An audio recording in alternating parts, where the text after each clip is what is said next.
la rencontre. Donc, bienvenue à tout le monde. Merci de vous être joints à cette séance du Brown Bag Lunch. Je m'appelle David Ely, je suis du Centre d'optique photonique et laser et je vais être votre animateur là, pour la prochaine heure. Donc, j'aimerais prendre cette occasion aussi pour présenter nos conférenciers. Premièrement, Raphaël Dubé-Demers, qui est de l'entreprise EVA. Donc, EVA est une entreprise dérivée du Centre d'optique photonique et laser, un centre de recherche en photonique de classe mondiale. EVA est le fournisseur à la croissance la plus rapide de plateformes avancées et unifiées pour le test et la production de technologies optiques à semi-conducteurs, des wafers aux modules. Notre deuxième conférencier sera Jacques Routier. On a 3 Jacques Routier en ce moment. Ça. Donc, il représente l'entreprise Novo. Donc, le siège social de Novo est situé à Trois-Rivières, bien qu'il y ait 2 autres sites dans la région de Montréal. Donc, Novo offre une approche intégrée au développement de produits médicaux et technologiques en combinant la stratégie de produits, le design et le savoir-faire en ingénierie. Donc, Raphaël, je te cède la parole. Tu peux partager ton écran là, pour commencer la présentation. Donc, pour les participants à distance, si vous avez des questions, vous pouvez utiliser l'onglet chat ou Q&A pour inscrire directement vos questions en cours de séance, puis on va les aborder à la fin de la présentation de Raphaël. Super. Merci David, j'espère que tout le monde m'entend bien puis que vous voyez la présentation, tout est beau. Fantastique, OK. Alors, mon nom c'est Raphaël Dubé-Demers, c'est ça, cofondateur de l'entreprise EVA Incorporée. Je suis super content d'être ici aujourd'hui pour vous présenter l'entreprise. Évidemment, on a une tendance un peu variée, là, fait qu'il n'y a rien de technique dans la présentation, c'est vraiment expliquer dans l'ensemble ce qu'on fait ici. C'est rapidement, on est une entreprise qui a été incorporée en 2019. On a eu un financement préliminaire, le pre-seed, en 2020. On a développé justement avec David, puis en partenariat avec les SOPL, une super belle machine. On en a vendu quelques-unes maintenant. On a développé notre logiciel, puis on est bien en voie de continuer notre développement. Fait que je suis ici pour vous présenter un peu ce qu'on fait, puis vous exciter par rapport à ça. Des fois, j'ai réalisé que les gens ne connaissaient pas tout à fait même notre espace avant de commencer. Là, fait que j'ai pensé peut-être prendre juste une petite slide là-dessus. Vous allez voir, c'est vraiment pour le plaisir, ce n'est pas technique du tout. Avant, par exemple, nous, on est issus du milieu des télécoms. Le groupe de recherche au COPL, puis ce qu'on a développé. Avant, on avait, par exemple, le système de télécommunications, le télégraphe, tout ça. Pendant peut-être presque 75 ans, un opérateur de téléphone, ça a été quelque chose qui était un travail, finalement, une vraie profession. Puis maintenant, si on regarde le réseau de l'Internet, on aurait besoin de 140 milliards de ces opérateurs-là pour faire le routing des paquets qui se promènent autour du monde. Puis, un autre chiffre qui est intéressant, c'est quand on regarde l'Internet autour du monde, moi, je considère que c'est un des systèmes les plus compliqués que l'humanité a construit. Là, on le néglige justement parce qu'il est si parfait et si omniprésent qu'on ne se rend plus compte de son importance. Mais en réalité, on transporte au-dessus de 200 exabits par mois de données. Puis, quand on compare ça à l'âge de l'univers, par exemple, si on mettait l'âge de l'univers en secondes, ça fait 0,4 exasecondes. Okay? Fait qu'il faut comprendre que si on transmettait depuis le début de l'univers déjà des milliers de bits par seconde, c'est même pas ce qu'on fait en un mois aujourd'hui. C'est quand même majeur. C'est des nombres qui sont difficiles à saisir. Et puis ça, ça vient des semi-conducteurs. Fait que les semi-conducteurs, c'est a priori vraiment notre milieu de travail. Et puis, en réalité, le milieu des semi-conducteurs est en forte migration. Maintenant, la lumière, on dit remplacer, c'est un grand mot, là, mais ajoute, je devrais dire, des fonctionnalités aux choses électriques. Il est en train d'arriver une migration, ou du moins une extension des semi-conducteurs traditionnels vers des applications optiques. C'est un exemple de die quantique de la compagnie Xanadu. En réalité, que ce soit la bonne plateforme ou pas pour directement le calcul quantique, pour l'encryption, pour le sensing et pour d'autres applications, c'est des choses qu'on voit. De la même manière, si on regardait les études de marché il y a quelques années, maintenant, on va beaucoup plus vite que ça. Rockley ont annoncé une collaboration avec Apple pour développer un spectromètre portable.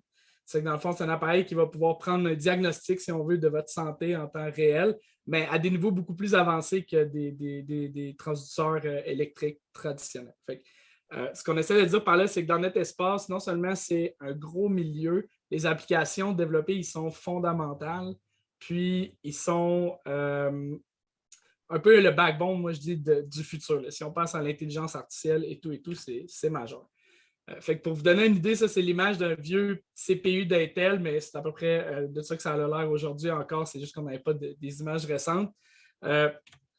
Les gens, ce qu'ils font, en gros, c'est la même chose, c'est d'utiliser les mêmes processus de fabrication. Là, je simplifie beaucoup, il y a différentes plateformes technologiques et tout, mais à la fin, ça reste la même idée. Sauf qu'en photonique, on se ramasse avec des structures qui sont beaucoup plus petites, pas au niveau du transistor lui-même, mais au niveau, mettons, des points d'entrée, comme les contacts de la lumière, par exemple, qui représentent un challenge en soi. Fait que si on regarde, en fait, c'est à peu près 1000 fois plus petit. Puis là, l'état de l'art, si on fait une histoire, dans les années 2010, il n'y avait pas vraiment personne qui produisait, mettons, en photonique sur silicium, des grandes productions de composants. On disait les leaders, l'intelligence artificielle, c'est pour dans 20 ans. Puis aujourd'hui, on voit des nouvelles compagnies tous les semaines qui portent des projets de ces puces-là. Puis nous, ben, notre créneau, c'est vraiment directement là, c'est les processus de test et de manufacturing, ils sont complètement pas matures encore pour supporter l'industrie. Et puis c'est ce qu'on essaye de développer. Fait que pourquoi Eva, dans le fond, on dit, c'est très simple, on développe des solutions pour le manufacturing et puis la caractérisation des puces. Fait que si on regarde l'écosystème, on avait des gens qui développaient des technologies pour tester des gaufres qui étaient électroniques. Au niveau de la positionnement des moteurs, au niveau de la stratégie de contrôle, au niveau de la flexibilité, puis aussi au niveau de aucune standardisation. Tout le processus et le flux d'informations est complètement différent. Puis pas beaucoup d'outils. Les gens doivent beaucoup développer des solutions maison à partir de choses qui existent. Ça fait que la clé de notre proposition, en réalité, ce n'est pas de faire le matériel en tant que tel, mais c'est bien d'avoir un logiciel de contrôle qui permet aux gens de contrôler ce matériel-là de manière assez intuitive pour toutes les étapes de la chaîne. Fait que ce que vous voyez à l'écran, en réalité, c'est notre machine qui teste des gaufres de puces.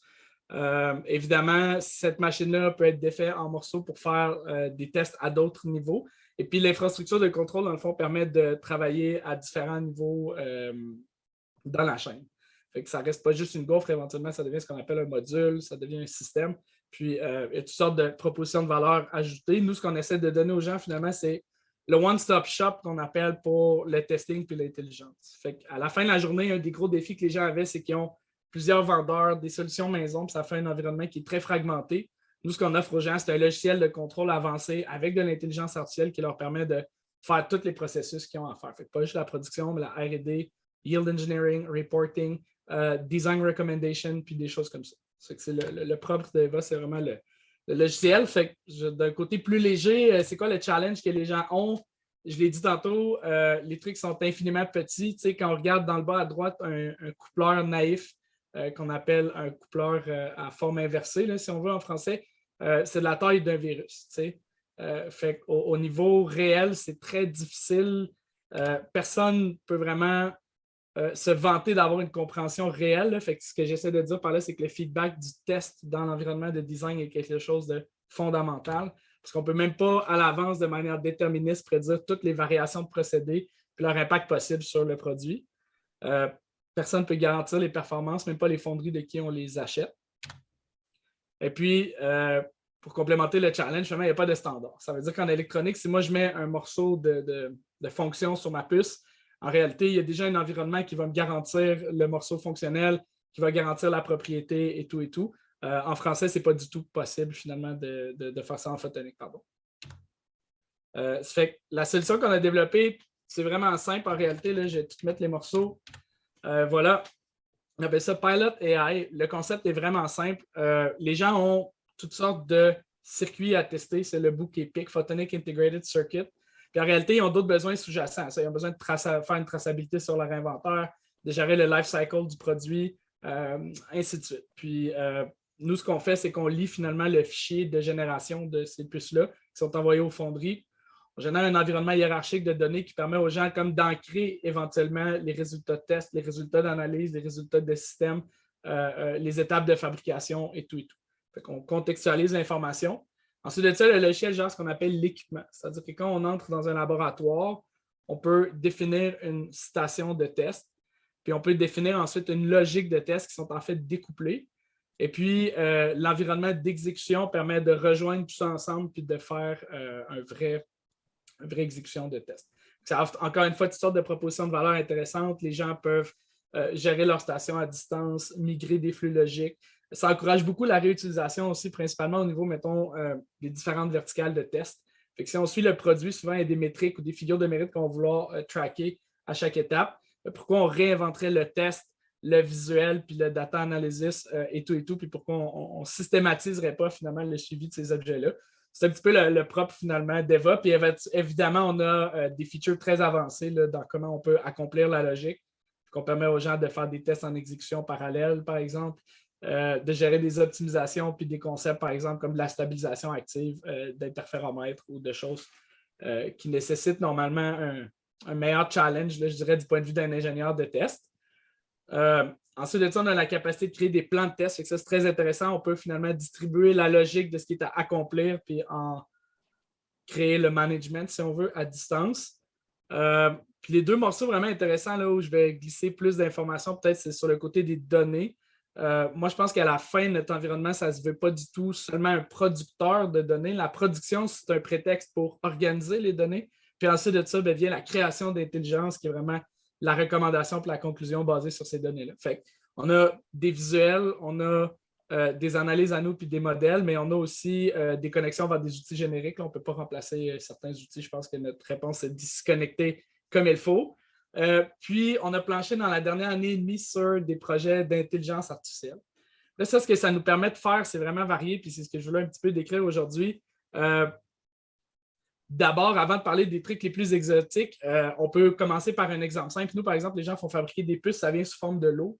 Puis la compagnie qui les fabrique peut, par exemple, refabriquer ou recalibrer un des outils en deux lots, par exemple.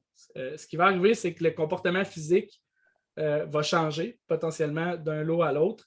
Et puis, si quelqu'un en fait de la statistique traditionnelle, ça c'est le point de départ, mettons, avant l'intelligence artificielle, en faisant de la statistique traditionnelle, il va se trouver comme à additionner les variances finalement entre les lots, puis à les confondre dans ses prédictions puis dans ses modèles généraux pour tracker et améliorer son produit.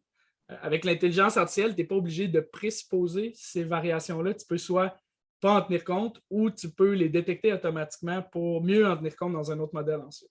Ça fait qu'en réalité, la logique qu'on a développée, comment on crée une logique de test, maintenant, on utilise cet environnement-là pour créer une logique de ce qu'on appelle data processing ou AI training, par exemple. Puis l'AI se consomme de différentes manières, dont dans le flux logique. Ça veut dire que les gens peuvent entraîner un modèle. Une fois qu'ils ont atteint un niveau de prédiction suffisant, ils peuvent, par exemple, l'invoquer dans un test, inférer sur les résultats des tests actuels et puis décider de sauter le test suivant, par exemple, pour accélérer le processus. Il y a beaucoup de propositions de valeur intéressantes avec l'intelligence artificielle, puis on était vraiment, vraiment contents de ça. Fait qu'on pourrait en reparler ensuite. Puis l'autre morceau qui est avec l'intelligence artificielle qui est important pour nous, c'est quand on se pense un petit peu plus dans la technique du défi du pourquoi. Fait que ce qu'on voit en haut, si on y va vraiment tranquillement, c'est des variations potentielles qui existent sur une gaufre. La hauteur d'un guidon, la largeur, la thickness d'une autre couche. On pourrait définir toutes sortes de paramètres comme ça. Ensuite de ça, les gens, ils font des composants qui forment un circuit. Puis là, c'est l'idée de supporter la loi de Moore en optique. C'est ça le propre d'Eva. Les composants affichent des variabilités ou des susceptibilités à une variabilité qui sont différentes en fonction du composant puis de ce qu'on pense qu'il va varier. Il y a des composants qui vont être relativement insensibles à un type de variation, plus sensibles à un autre type de variation. Présentement, les gens dans l'environnement de test, le mieux qu'ils arrivent à faire très souvent, c'est de constater la variation, puis constater qu'il y a une distribution, puis dire c'est ça mon yield. Nous, ce qu'on arrive à dire avec des structures de métrologie puis des prédicteurs, c'est de manière très déterministe, c'est de dire maintenant, le composant numéro 1 il est beaucoup plus sensible à tel paramètre que tel paramètre. Et puis, ton circuit maintenant, puis ta figure de mérite ou tes figures de mérite qui sont tes observables les plus importants, sont sensibles, eux, de manière combinée à ça. Puis le principal destructeur de ton rendement, c'est ce composant-là. On est capable d'expliquer finalement et non de constater l'espèce de courbe gaussienne. Fait qu'on a développé en fait plusieurs générations de puces là, pour développer finalement cette qualité-là de prédicteur. Puis l'intelligence artificielle devient encore plus intéressante à ce moment-là parce qu'on peut, encore une fois, complémenter à plusieurs niveaux le modèle. L'autre défi que les gens ont, c'est réel, c'est pour complémenter le test, une fois qu'ils ont les données, ils ont beaucoup de paramètres de conception. qui définissent toutes les structures qu'on voit. Ils ont des observables physiques comme la hauteur du silicium qui ne sont pas capables de mesurer. Et puis là, on essaie de faire du sens de ça. L'intelligence artificielle, dans les modèles qu'on a implémentés, on a des capacités, par exemple, d'analyse dimensionnelle. Fait qu'on peut combiner différents paramètres humains, par exemple, de conception, et puis créer une relation mathématique quantifiée, finalement, en fois d'autres paramètres. Ça, c'est une propriété vraiment, vraiment grande. Fait que comme on dit, le but, ce n'est pas de faire du deep learning puis de générer un circuit tout de suite. C'est vraiment d'aider les gens, finalement, à boucler la boucle puis à effectuer leur test puis rouler ce qu'on appelle leur business model ou leur core business, si vous voulez. Fait que voilà, dans les grandes lignes, c'est ce qu'on fait là. J'avais peur d'être très technique. Souvent, ça m'arrive. Puis, je perds un petit peu les gens. Là. Je préférais peut-être avoir de l'interaction puis des questions. Alors voilà, je m'arrêterai ici. Puis... Merci beaucoup, Raphaël. Donc, je ne vois pas de questions dans le chat, mais n'hésitez pas à les inscrire là, si vous en avez. Moi, j'aurais 2-3 questions pour toi, Raphaël. Donc, au fait, ton core business, c'est en quelque sorte la caractérisation là, des puces photoniques, mais dans le fond, tu as développé un logiciel qui pourrait avoir d'autres applications, qui pourrait s'intégrer à d'autres marchés. Est-ce que tu pourrais nous en parler un peu plus? Y a-t-il d'autres marchés, d'autres applications que tu cibles pour le logiciel? Oui, ben c'est ça, c'est intéressant. Là. En gros, le logiciel a la propriété d'automatiser finalement le flux de test dans un laboratoire. Puis une des propriétés de valeur directe, c'est qu'on peut driver à peu près n'importe quoi qui aurait besoin, par exemple, de faire des alignements dans un laboratoire d'optique ou de créer des boucles de stabilisation ou de créer de la traçabilité de données. Dans le fond, nous, on le voit comme une infrastructure ou une plomberie, si vous voulez. Je fais l'analogie avec Google, là, mais Google, en mission, ce n'était pas un moteur de recherche, c'était d'organiser l'information. Ben, nous, c'est un petit peu la même chose. On réalise qu'il y a toutes sortes de processus, il y a toutes sortes de besoins, qui soient au niveau automatisation d'un flux de tests comme automatisation d'un flux de données. Juste, mettons, là, vous voulez entraîner un modèle d'AI, si vous n'avez pas des bons programmeurs qui cyclent ça pour vous, comment vous pouvez consommer de manière programmée des centaines de modèles différents puis faire votre exploration, c'est difficile. Ça fait que le logiciel qu'on a fait, en fait, le Reach général, c'est ça. Puis une des applications qu'on découvre là, directement avec nos partenaires, c'est les circuits traditionnels électroniques, CMOS qu'on dit, qui sont en fait des puces analogues. Par exemple, tout ce qui est à haute fréquence. Il n'y a pas encore d'environnement là, de prédicteurs et de design vraiment, vraiment avancé. Puis les gens sont très près de ce qu'on est en photonique. Les propositions de valeur qu'on a là sont aussi adaptées. Fait que, oui, il y a plein d'applications. Puis en réalité, l'autre point, c'est qu'on n'est pas limité à une verticale comme photonique sur silicium. Aussitôt que c'est des puces intégrées, en réalité, optical I/O, electrical I/O, on peut naviguer, adresser, puis ensuite tester. Là, fait. OK, parfait, merci. On a Jean-Christophe qui pose la question suivante. Quel sera votre plus grand défi dans la prochaine année? Excellente question.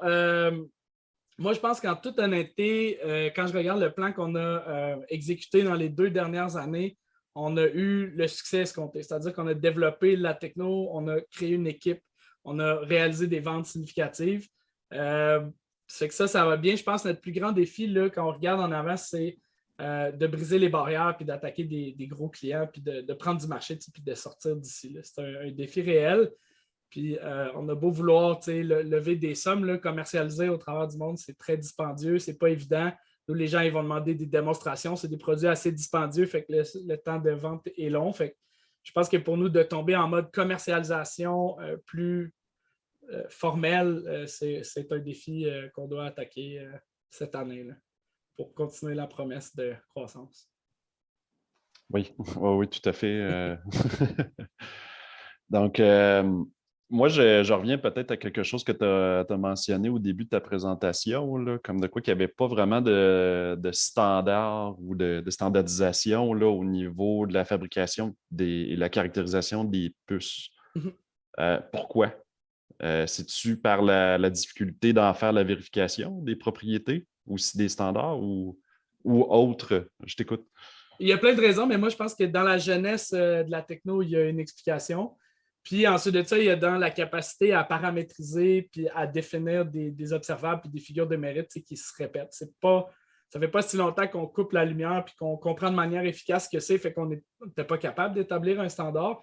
Mais ça va se faire d'ailleurs. Eva fait partie d'un groupe de discussion avec d'autres joueurs là, comme Ansys, puis Nvidia, puis des gros joueurs de l'électronique traditionnelle pour établir, là, on appelle ça un focus group pour l'établissement de standards.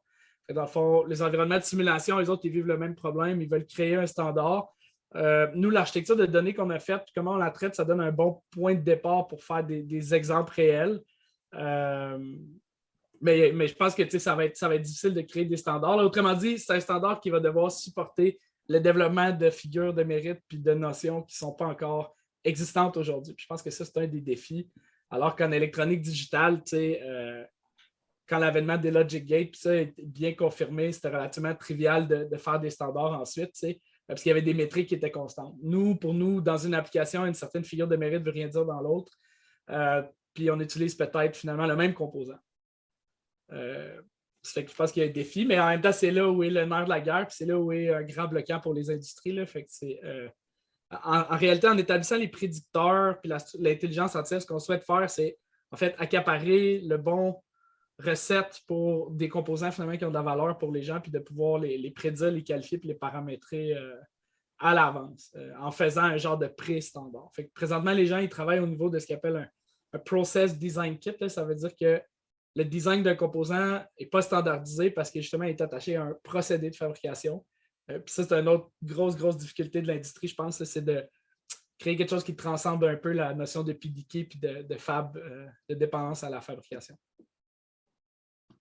Merci. Merci encore pour la réponse. Peut-être une dernière question qui vient de Madison. Pourrais-tu parler de l'équipe que tu as montée dans la dernière année et de leur expertise qui sont clés pour toi? Et s'il y a de la croissance prévue au sein de l'équipe dans la prochaine année? Oui, excellente question. Dans le fond, ça, je suis super content aussi. On a engagé des gens qui venaient de terminer leur maîtrise en photonique, qui étaient de notre groupe de recherche. Les deux, c'était des experts puis les meilleurs, je vais dire, de leur promotion respective. Ils nous ont aidés beaucoup. On a un ingénieur logiciel qui a beaucoup d'expérience. Il a travaillé pour RDDC, travaillé avec moi quand on était chez Sienna où ces idées-là ont commencé. Lui aussi, ça a été fantastique parce qu'on n'a pas eu besoin, autrement dit, de réinventer la roue ensemble puis de s'expliquer. C'est dur dans notre milieu, ce qu'on essaie de répondre en tant qu'Eva, en réalité, c'est un no man's land. Là. Ça veut dire comment est-ce que tu vas prendre des experts en logiciel puis tu vas leur faire monter un système technique. Comment on arrive à gérer la communication entre les deux silos. Là, c'est difficile. Fait qu'ensemble, ça a bien été. Puis on a aussi un autre ingénieur qui a fait vraiment une grande contribution au niveau de notre capacité à créer de l'automatisation de manière plus déterministe, avec moins de dépendance à la vision numérique et à l'opérateur. C'est Jean-Félix Tremblay-Bugeaud, un gars qui a fait sa maîtrise en robotique aussi à l'Université Laval. On a quand même une équipe vraiment bien formée. Évidemment, là, on commence une levée de fonds. Ça va très bien, puis j'ai une bonne confiance. Fait que je dirais, notre espoir, là, le plan, c'est que d'ici 6 mois, on ait en fait jusqu'à peut-être 5 à 10 postes à ouvrir là, si on réussissait bien nos actions. Je pense qu'on a beaucoup de projets. On a été approchés par des compagnies que je n'aurais jamais pensé qu'ils nous auraient approchés. Fait que c'est très positif. Justement, pour les gens, je finis là-dessus, là, mais pour le monde de la communauté, moi, quand j'étais étudiant, je trouvais que des fois, on tombait dans un silo quand on travaillait. À Eva, en touchant à tout ça, ce qui est cool, c'est qu'on peut se trouver à essayer de faire la compréhension d'un circuit photonique quantique avec des prédicteurs, puis le lien se fait au travers de modèles d'intelligence artificielle. On est vraiment à la convergence de toutes les technos d'aujourd'hui, puis c'est un milieu très dynamique là, où franchement, on apprend pendant l'occasion puis les ressources d'utiliser toutes sortes d'outils fantastiques. C'est très cool. Donc, Raphaël, tu es hébergé là, au COPL en ce moment. Si Yes. tu viens d'annoncer 5 à 10 postes potentiels, tu vas me demander d'espace supplémentaire dans la prochaine année. Non, on va se trouver une place. On va se trouver une place. Mais merci de votre part, David, pour elle. Ça nous aide beaucoup. Puis en même temps, je pense que c'est un peu ça le rêve qu'on cherche. C'est créer des belles exportations puis des bons jobs ici. Moi, j'ai vu beaucoup de super étudiants quitter pour des grosses multinationales américaines, des gens qui venaient de Chine puis d'Iran qui retournent chez eux parce qu'ils n'ont pas la compétitivité qu'ils voulaient dans les emplois ici.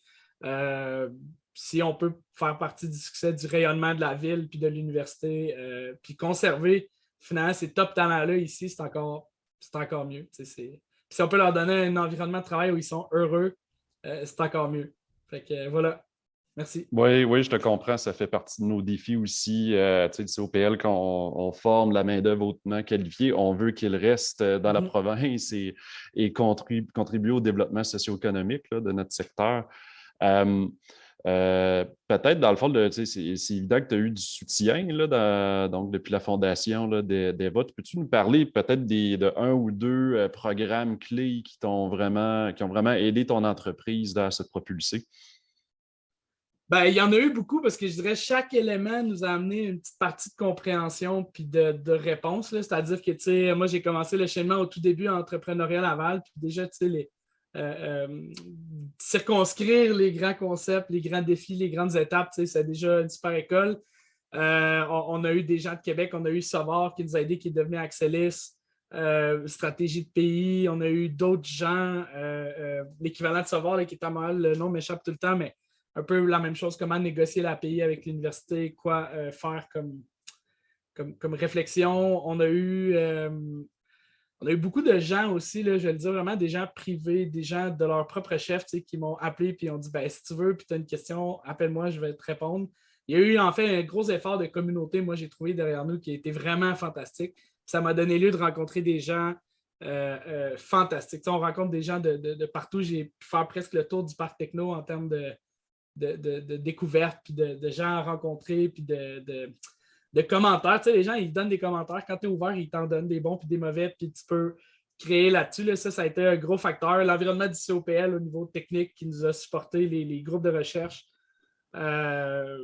Moi, à date, en tout cas, je n'ai pas à me plaindre. Les gouvernements, autrement dit, déjà demander une subvention pour nous, ça a été un apprentissage, puis un vecteur de développement aussi. Là, fait qu'en ayant du support de la Ville de Québec, du gouvernement provincial, du CNRC, ben, ça nous a donné à toujours mieux raffiner, ficeler notre gestion, notre histoire, nos objectifs, nos planifications stratégiques. Puis de fil en aiguille, finalement, on arrive à créer, à réaliser finalement l'histoire. Écoute, je vais parler pour tous présents ici. On te souhaite beaucoup de succès pour la suite de l'aventure, Raphaël. Merci. Tu regarderas dans le chat, je pense il y a un monsieur Hans Guénin qui a une proposition pour toi. Donc, merci encore, Raphaël. Donc, je vais t'inviter au fait à retirer là, ta présentation là, de l'affichage. Ouais. Puis, on va passer là, à la présentation de Novo. Donc, Jacques, c'est à vous. Oui, donc je vais partager mon écran, juste me confirmer que vous voyez mon matériel.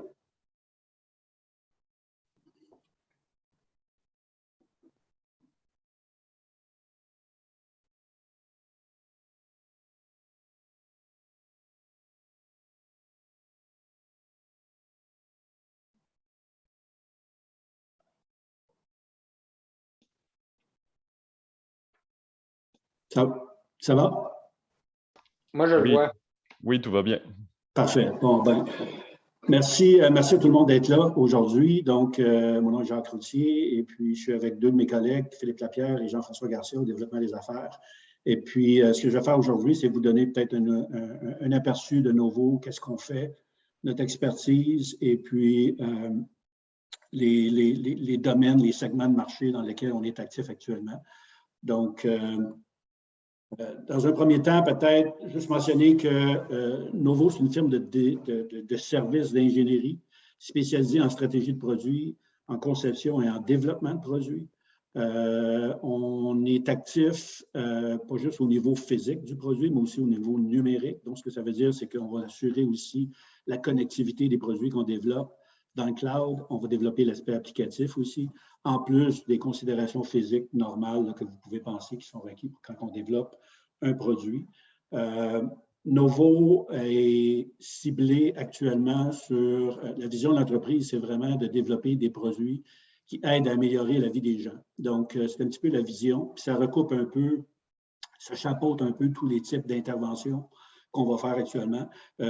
Celle qui est très importante à l'intérieur de cette vision-là, c'est les dispositifs médicaux qui représentent une bonne partie de notre chiffre d'affaires actuellement, mais on va aussi être actif dans d'autres champs d'activité qui viennent supporter la vision que je viens de décrire et puis par exemple dans le transport intelligent, dans l'énergie verte, des choses comme ça, mais qui vont utiliser les compétences qu'on a à l'intérieur de cette vision-là, puis qui vont, où est-ce qu'on sent qu'on est pertinent et puis qu'on a l'expertise requise pour aider nos clients.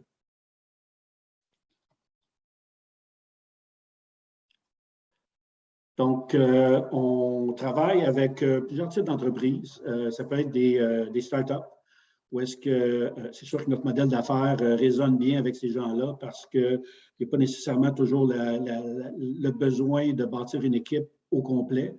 Des fois, d'avoir une firme externe comme nous, ça peut faire du sens pour ces gens-là, pour amener de la vélocité au niveau du développement rapidement. Donc, on va travailler beaucoup avec les startups, mais aussi les compagnies qui sont petites, moyennes entreprises, qui ont quand même un budget d'innovation relativement important et puis qui veulent partir sur les bases qu'ils ont actuellement, mais aller avec un rythme accéléré de développement. Donc, on vient aider ces types de compagnies-là. Et puis, on a aussi des interfaces avec des compagnies très établies, des gros de ce monde dans les domaines où on est actif, dans le domaine médical, par exemple, où est-ce qu'on a des relations à long terme avec certains de ces joueurs-là et puis on continue à travailler régulièrement avec ce type de compagnie-là. Donc, il y a vraiment un spectre assez vaste là, de types d'entreprises avec lesquelles on va travailler, typiquement à l'intérieur de l'expertise qu'on a chez nous. Donc, peut-être certains chiffres pour vous aider à comprendre un peu la compagnie, la grosseur de l'entreprise. Donc, on est en affaires depuis un petit peu plus que 16 ans maintenant. On a 3 bureaux. Comme David l'a mentionné au début, on est basé à Trois-Rivières. Le centre le corporatif est à Trois-Rivières, au centre-ville de Trois-Rivières. Et puis, on a 2 bureaux satellites dans la région de Montréal, un à Laval et puis un à Montréal même. Environ 70 personnes au total actuellement. Et puis, on est actif dans 8 pays. Ce que ça veut dire, c'est que on a nos 3 emplacements, mais on a des gens qui nous ont approchés d'Europe, d'Asie, d'Australie, un peu partout.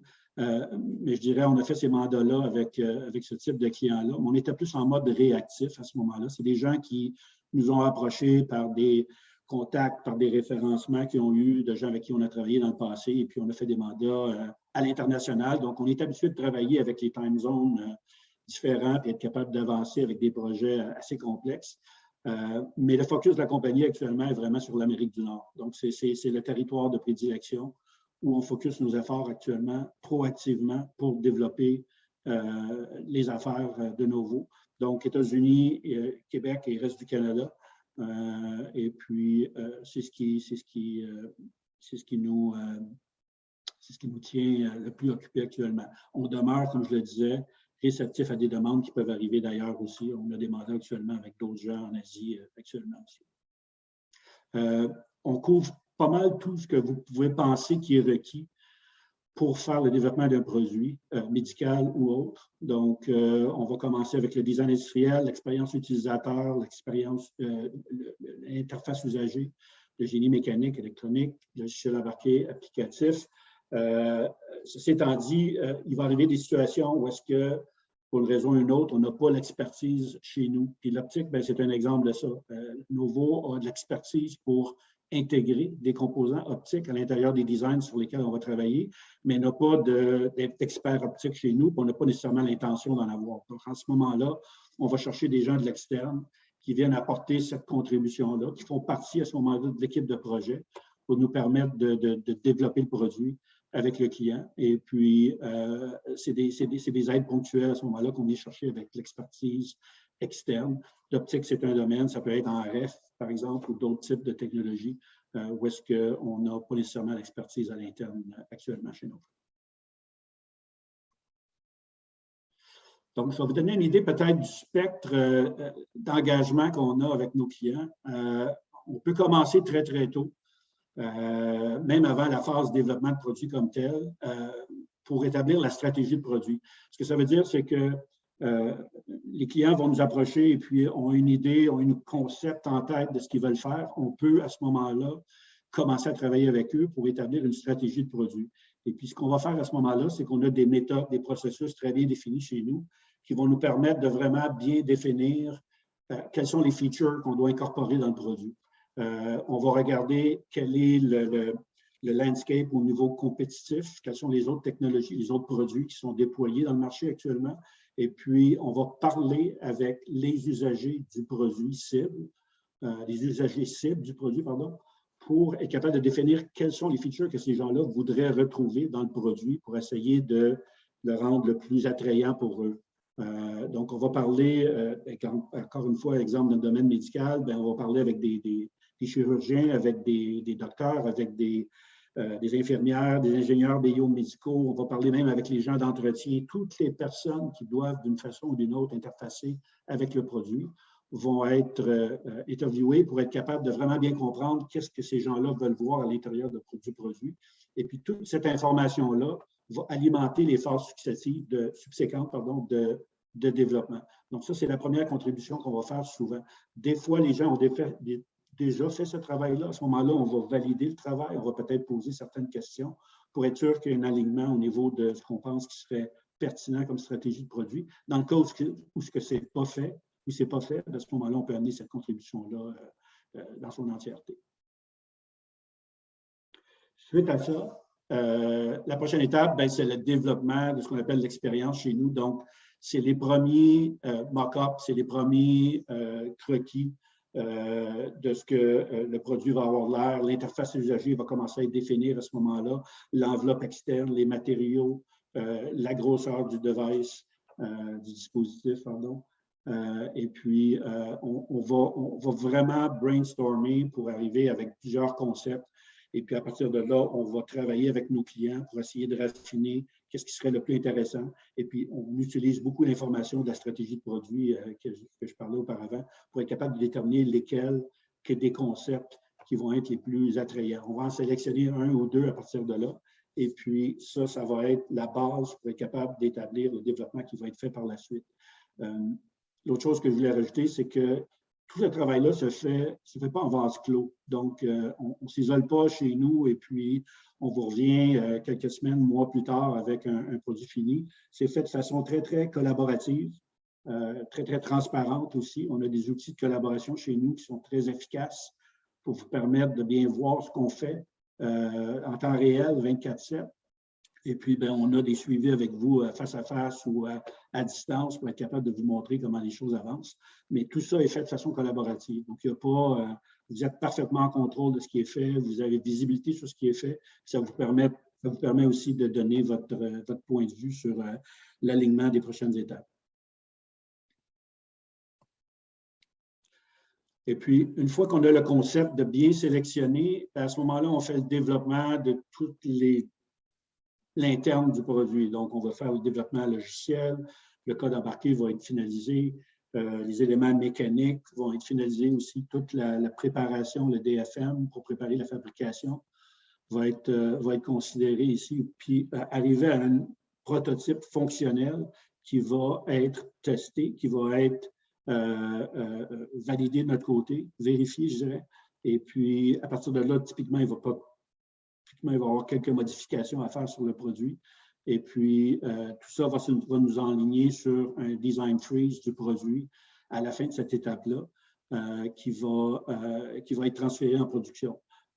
Novo ne fait pas de fabrication, mais à l'intérieur de la prestation, on va typiquement identifier des partenaires manufacturiers qu'on considère qui sont bien adaptés au produit. Donc, au niveau du volume que vous anticipez faire pour votre produit, la complexité de l'assemblage, et ainsi de suite. Donc, on va identifier des partenaires manufacturiers qui vont être bien adaptés à la fabrication. On essaie de les identifier vraiment au début de cette étape-ci parce que ces gens-là vont participer activement à la finalisation du design qu'on va soumettre en production. La décision à ce moment-là repose sur le client de sélectionner le partenaire avec qui il veut faire affaire.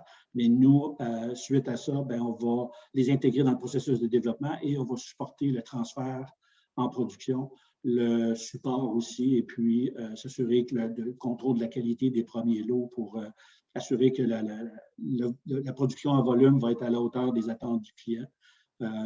Tous ces aspects-là, tous les aspects connectivité, les aspects physiques aussi vont être vont être surveillés et puis regardés pour s'assurer que les transferts en production soient faits de façon le plus smooth possible en bout de course.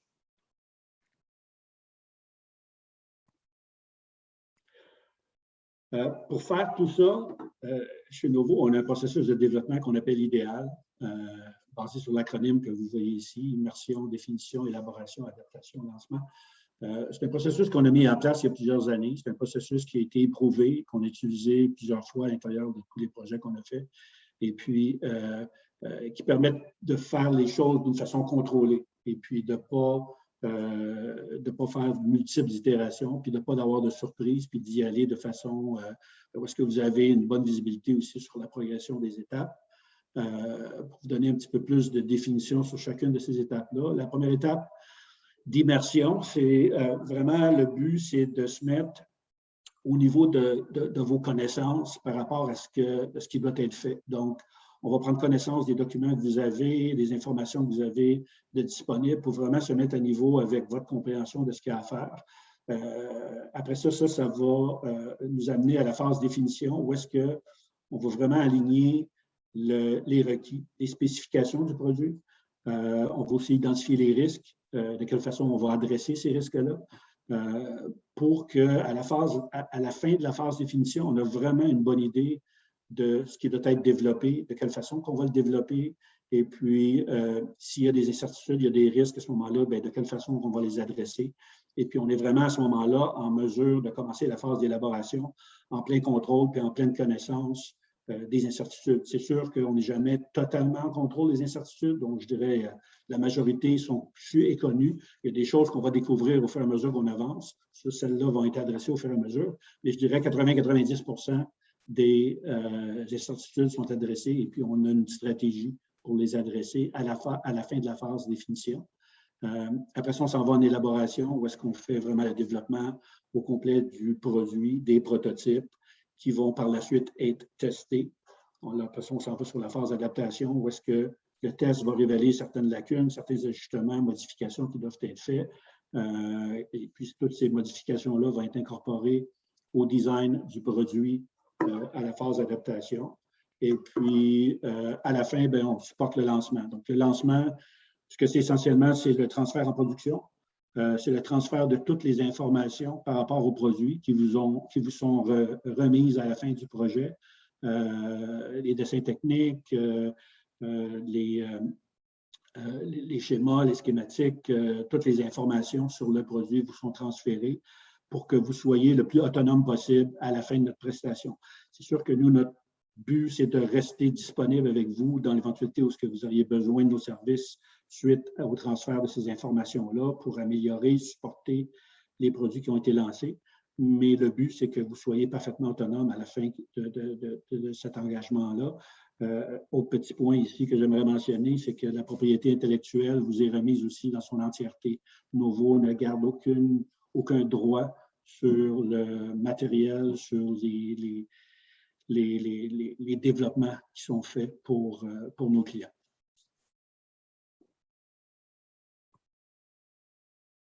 Donc, le dernier point, peut-être, c'est de regarder par rapport aux membres Optonic et Novo, je vois vraiment une relation potentiellement bidirectionnelle. Où est-ce que, dans l'image du haut, Novo, à ce moment-là, a des clients qui nous approchent. C'est sûr que dans le domaine médical et dans d'autres domaines, les technologies optiques photoniques sont très utilisées, sont de plus en plus utilisées. À ce moment-là, on aurait des mandats, puis on peut avoir des mandats où est-ce qu'on a besoin d'expertise en optique photonique pour complémenter l'équipe à l'interne, comme je le mentionnais tantôt. Donc, il y a ce modèle-là qui est définitivement possible et puis que moi, j'ai vu aussi qui est présent actuellement pour des mandats avec des clients qui sont partout dans le monde. C'est sûr que le focus, comme je le disais, était l'Amérique du Nord, mais ça peut être des clients qui viennent d'un peu partout. Et puis à ce moment-là, on a besoin des gens qui vont amener des composants. Ça peut être des composants, ça peut être de l'expertise, ou ça peut être vraiment des produits ou des sous-systèmes qu'on va intégrer dans un produit fini pour rendre aux clients. Il y a différents modèles qui sont possibles, mais il y a cette interaction-là qui est possible. Et puis l'autre interaction, c'est l'inverse, où est-ce que vous avez peut-être des besoins avec vos clients où est-ce que nous, on peut vous aider. Donc, à ce moment-là, la prestation peut prendre différentes formes. Ça peut être des gens de notre équipe que vous avez besoin pour greffer à votre équipe. Donc, à ce moment-là, ça peut être quelques ressources qui peuvent s'ajouter à votre équipe de projet pour vous aider à accélérer le développement, à amener de l'aide ponctuelle sur vos projets. Ou ça peut être des sous-systèmes que vous nous demandez de développer clé en main, par exemple. Donc, vous avez un produit et puis vous avez une portion que vous voulez sous-contracter. À ce moment-là, on peut le prendre à notre charge. Et puis, on vient s'intégrer dans votre équipe de projet et puis on vient vous fournir un produit totalement intégré à ce moment-là.